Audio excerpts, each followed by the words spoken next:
Friends, Manisha Garg और आज मैं आपके लिए लेके आई हूँ यूनान की सभ्यता का अगला पार्ट। मित्रों, हम यूनान के नगर राज्यों के बारे में पढ़ रहे थे और नगर राज्यों में हमने स्पार्टा के बारे में जान लिया था। मित्रों, आज हम जानेंगे एथेंस के बारे में। यूनान के जो नगर राज्य थे उनमें एथेंस और स्पार्टा मेन थे। मित्रों, स्पार्टा की जानकारी हमने प्राप्त कर ली, अब एथेंस के बारे में जानेंगे। लेकिन उससे पहले मित्रों, मेरी आपसे रिक्वेस्ट है कि प्लीज मेरे चैनल को लाइक, सब्सक्राइब और शेयर करें। मित्रों, एथेंस में प्रारंभिक राजतंत्रात्मक व्यवस्था थी। हमने पढ़ा कि स्पार्टा में 3 तरह की शासन व्यवस्था थी। वहाँ संविधान भी था, वहाँ राजतंत्र भी था और वहाँ गणतंत्र भी था। लेकिन एथेंस की बात करें तो यहाँ पर शुरू में राजतंत्र था। मित्रों, 1200 ईस्वी पूर्व में एक व्यक्ति हुए जिनका नाम था थीसियस। क्या नाम था इनका? थीसियस। इस थीसियस नाम के व्यक्ति ने एटिका के 12 राज्यों को मिलाकर, एटिका एक क्षेत्र था मित्रों, एटिका के 12 राज्यों को इन्होंने मिलाकर और संगठित राज्य बनाया और संगठित राज्यों की जो राजधानी थी वो बनाई एथेंस। संगठित राज्यों की राजधानी किसको बनाया? एथेंस को बनाया। और इनको संगठित किसने किया? थीसियस ने। थीसियस ने 12 क्षेत्रों को संगठित कर, एटिका के 12 क्षेत्रों को संगठित कर एक क्षेत्र बनाया और उसकी राजधानी जो थी वो एथेंस को बनाया। मित्रों, चूंकि एथेंस में राजतंत्रात्मक व्यवस्था थी तो इसका जो अंतिम राजा है वो डेक्रोस को माना जाता है। अंतिम राजा कौन था यहाँ का? डेक्रोस,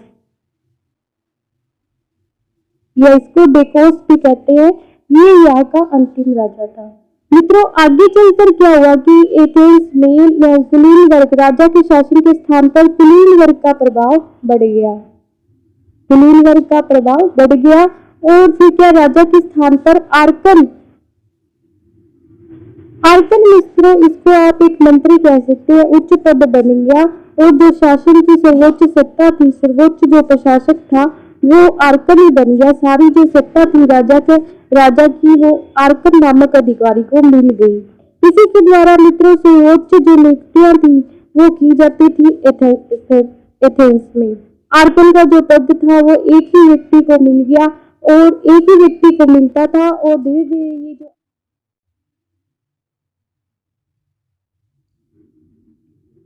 धीरे धीरे जो आर्गन का पद था मित्रों ये भी वंशानुगत हो गया। इस तरह मित्रों क्या हुआ कि फिर बाद में जब इसमें लोगों को कमियां महसूस हुई तो 8वीं शताब्दी में आर्कन का जो चुनाव होने लगा 10 वर्षों के लिए। 10 वर्षों के लिए आर्कन का चुनाव होने लगा, जो आगे चलकर 1 वर्ष में बदल गया। अब आर्कन का जो चुनाव था वो 1 वर्ष के लिए होने लगा। पहले 8वीं शताब्दी में कितना हुआ? 10 वर्ष के लिए। उससे पहले क्या था कि वंशानुगत था आर्कन का शासन। अब उसके बाद 8वीं शताब्दी में 10 वर्ष का हो गया और फिर उसके बाद मित्रों 1 वर्ष का हो गया।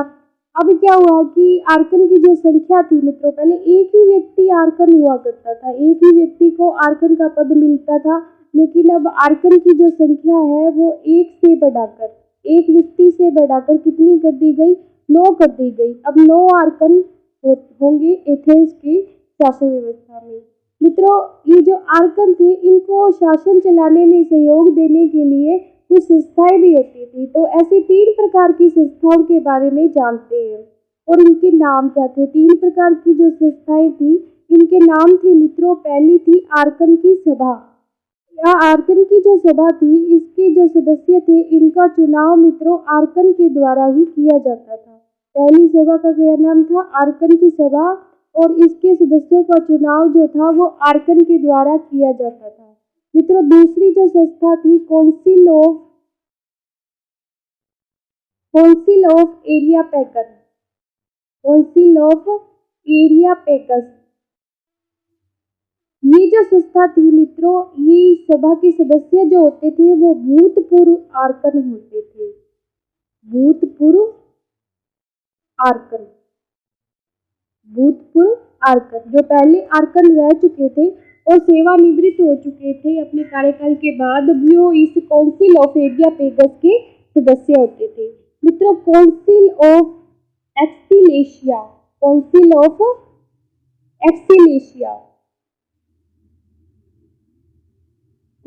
ऑफ एक्सिलेशिया ये तीसरी संस्था थी जो आर्कन को शासन चलाने में सहयोग देती थी।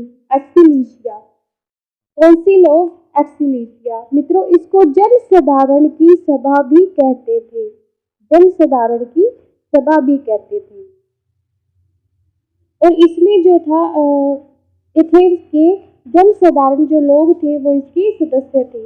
एथेंस में मित्रों आर्कनों का जो शासन है उसको अत्याचारी शासन के नाम से भी जाना जाता है।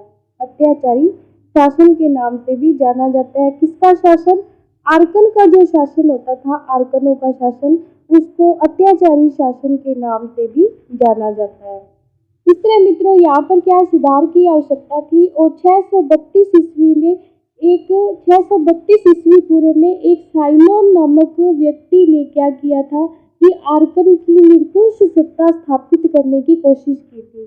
साइलोन नामक एक व्यक्ति था और इसने 632 ईस्वी पूर्व में निरंकुश शासन स्थापित करने की कोशिश की थी या प्रयास किया था, लेकिन लोगों ने इसका विरोध किया और इसको निरंकुश सत्ता स्थापित नहीं करने दी।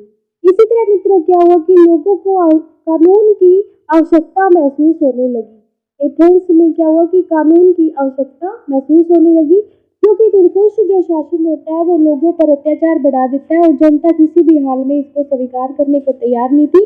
जनता जो थी एथेंस की वो एक कानून चाहती थी कि एक कानून हो निश्चित जिनके अनुसार शासन चलाया जाए। मित्रों इसी के तहत एथेंस में कानून निर्माण की प्रक्रिया शुरू होती है। कानून निर्माण की प्रक्रिया शुरू होती है। अब जब कानून निर्माण की प्रक्रिया शुरू होती है तो एक व्यक्ति होता है जिसका नाम होता है ड्रेको। ड्रेको का कानून। मित्रों एथेंस में क्या होता है कि कानून बनाने का जो कार्य होता है वो ड्रेको को दिया जाता है। कब दिया जाता है? 621 ईस्वी पूर्व में ड्रेको को कानून निर्माण की जिम्मेदारी दी जाती है।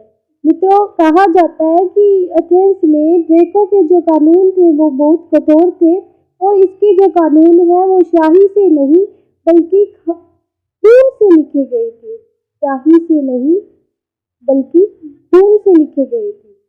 तो ये जो बात है या ये जो वक्तव्य है वो हमें बताते हैं कि ये व्यक्ति ने कितने कठोर कानूनों का निर्माण किया होगा वहां का शासन चलाने के लिए।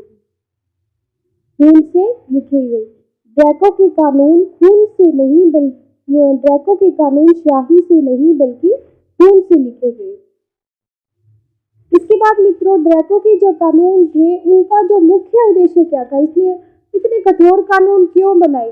तो इसका जो मुख्य उद्देश्य था वो एथेंस में जो विद्रोह हो रहा था निरंकुश शासन के प्रति, आर्कन का जो निरंकुश शासन था उसने वह अत्याचार बढ़ा दिया था। एथेंस की जो जनता थी वो निरंतर विद्रोह कर रही थी और इन विद्रोह को दबाने के लिए ड्रेको ने कठोर कानून बनाए। विद्रोह को दबाने के लिए कठोर कानून बनाए, लेकिन दुर्भाग्य से मित्रों ऐसे कानून जो है काम नहीं कर पाए और विद्रोह नहीं दबा। ड्रेको के कानून के बावजूद भी जब एथेंस में विद्रोह हो रहे थे तो मित्रों एक सोलन नाम का व्यक्ति था। सोलन ने एथेंस की शासन व्यवस्था में कुछ सुधार करने का प्रयास किया। 594 ईसा पूर्व की बात है मित्रों, जब ये सोलन नाम का व्यक्ति जो सुधार करने के लिए प्रयास करता है और इसको सुधार का कार्य सौंपा जाता है। मित्रों सोलन जो था वो एक कुलीन वर्ग का व्यक्ति था और एक आर्कन भी था। आर्कन भी था और कुलीन भी था। कुलीन यानी कि एथेंस में उच्च वर्ग का व्यक्ति था। सोलन के जो सुधार है उसके मुख्य बिंदु क्या थे, उसमें कौन कौन से सुधार किए मित्रों हम जानते हैं। सोलन ने क्या किया कि आय के आधार पर एथेंस में 4 वर्ग बना दिए। आय के आधार पर 4 वर्ग बना दिए, समाज को 4 वर्गों में बांट दिया आय के आधार पर। अब मित्रों उसने क्या किया, सोलन ने श्रमिकों को समाज से एक अलग वर्ग बना दिया समाज का। श्रमिकों को समाज का एक अलग वर्ग बना दिया, एक अलग वर्ग। अब इसके बाद मित्रों जो अलग वर्ग बना श्रमिकों का, उसको नाम क्या दिया गया? थीटिस। थीटिस इसका नाम दिया गया, किसका? श्रमिकों का जो अलग वर्ग था उसको सोलन ने थीटिस नाम दिया। इस वर्ग का मतलब किसी भी प्रकार को राजनीतिक अधिकार जो थे इस वर्ग को प्राप्त नहीं थे। श्रमिक जो वर्ग अलग से बनाया था समाज में सोलन ने, उसको किसी भी प्रकार के राजनीतिक अधिकार नहीं दिए गए। अब मित्रों जब इनको राजनीतिक अधिकार नहीं दिए गए तो ये बात भी कुछ हद तक सही नहीं थी मित्रों। एथेंस में क्या हुआ कि व्यक्तियों के लिए जमीन की जो सीमा थी उसको निश्चित करने का जो काम था वो भी इस सोलन ने किया। सोलन ने क्या किया? एक सुधार किया कि जमीन जो है वो उसकी सीमाएं निश्चित कर दी कि किस व्यक्ति के पास कितनी जमीन होगी, कितनी जमीन पर खेती करेगा। मित्रों सोलन जो था इसने हेलियाई नामक इसका जो एक सुधार था उनमें एक बात ये भी शामिल थी। हेलियाई मित्रों एक प्रकार के न्यायालय थे, एक प्रकार के ब्राह्मण न्यायालय थे। ब्राह्मण न्यायालय, क्या नाम दिया इन ब्राह्मण न्यायालयों को? इसने हेलियाई, हेलियाई नामक ब्राह्मण न्यायालयों की इसने स्थापना की। इसने मित्रों 400 सदस्यों की एक नवीन सभा बनाई जिसका कार्य क्या था? विचार विमर्श करना था। शासन के जो कार्य है उन पर विचार विमर्श करने के लिए एक सभा बनाई, एक सभा बनाई गई सोलन द्वारा। सभा बनाई जिसमें 400 सदस्य थे। सोलन ने एक सभा बनाई जिसमें 400 सदस्य थे विचार विमर्श करने के लिए शासन के कार्यों पर।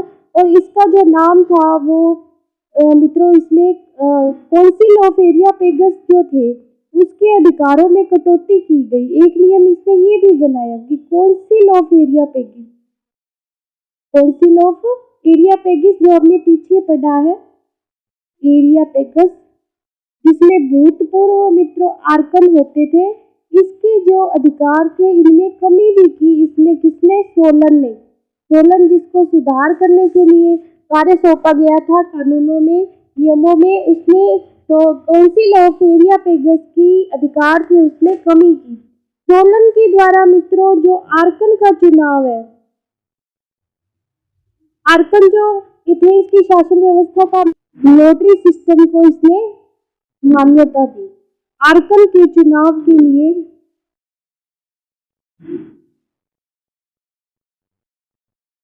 सोलन ने नोटरी सिस्टम को मान्यता दी, या इसको हम नोटरी प्रणाली भी कह सकते हैं मित्रों, नोटरी पद्धति भी कह सकते हैं।